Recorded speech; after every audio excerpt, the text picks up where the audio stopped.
Mercredi 18 septembre 2019, chers internautes, c'est un plaisir de vous retrouver comme tous les jours pour parler revue de presse ce journal du Cameroun Télévision. Eh bien, qu'est-ce que la presse camerounaise a prévu pour nous aujourd'hui? Pour le savoir, nous commençons avec le quotidien Info Matin qui titre sur la contre-attaque de Bolloré suite à son éjection du port autonome de Douala. Le journal indique que le consortium franco-danois aurait annoncé des suites judiciaires à son éviction. Les détails sont à retrouver en page 3 d'Info Matin paru ce mercredi 18 septembre 2019.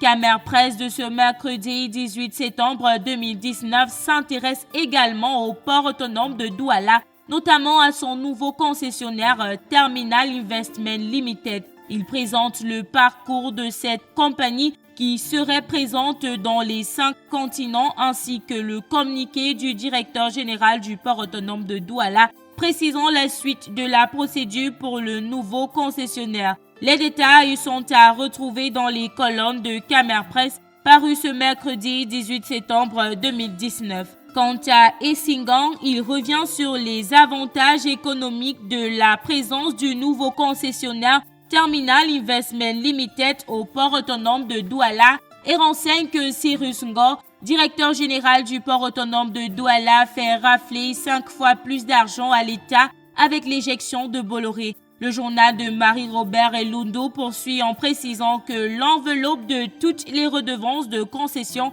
proposées par Terminal Investment Limited sur les 15 années de contrat de concession serait de 357 milliards de francs CFA contre 62 milliards de francs CFA pour la concession de Douala International Terminal, filiale de Bolloré. Le journal Essingan a consacré les pages 5, 6 et 7 de son édition de ce jour à ce sujet. Parlons de toute autre chose à présent avec le quotidien Le Messager qui titre « Assemblée générale des Nations Unies, le cauchemar qui attend Biya à New York ». Selon le journal, après l'épisode de Genève en juin, la brigade anti-Sardinard a promis de faire du séjour américain du chef de l'État, je cite, un enfer. Découvrez les détails dans les colonnes du quotidien Le Messager, paru ce mercredi 18 septembre 2019. Et puis parlons grand dialogue national avec cette réaction qui tardait à venir des États-Unis. Le quotidien Émergent se renseigne que l'ambassadeur des États-Unis au Cameroun, Peter Henry Ballerin,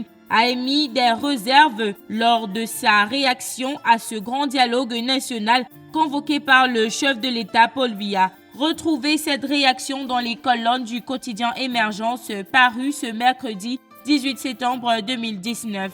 Terminons avec le quotidien Mutation qui présente les défis du Premier ministre, chef du gouvernement, Joseph Diangouté, face à la lourde charge que lui a confiée le chef de l'État, celle de conduire les débats du grand dialogue national annoncé pour la fin de ce mois de septembre. Selon le journal de Georges Alain Boyomo, le Premier ministre Joseph Diangouté serait face, je cite, au défi de sa légitimité. Vous voulez en savoir plus sur ces détails qui compliqueraient la tâche du Premier ministre dans son élan et désir d'assurer le succès de ce grand dialogue? Eh bien, lisez la page 9 du quotidien Mutation, paru ce mercredi 18 septembre 2019. C'est avec cette information, chers internautes, que nous mettons un terme à notre revue de presse de ce jour. Pour avoir ample information sur tout ce qui a été dit, c'est très simple, rendez-vous dans vos kiosques à journaux. Achetez le journal de votre choix. Quant à nous, nous vous souhaitons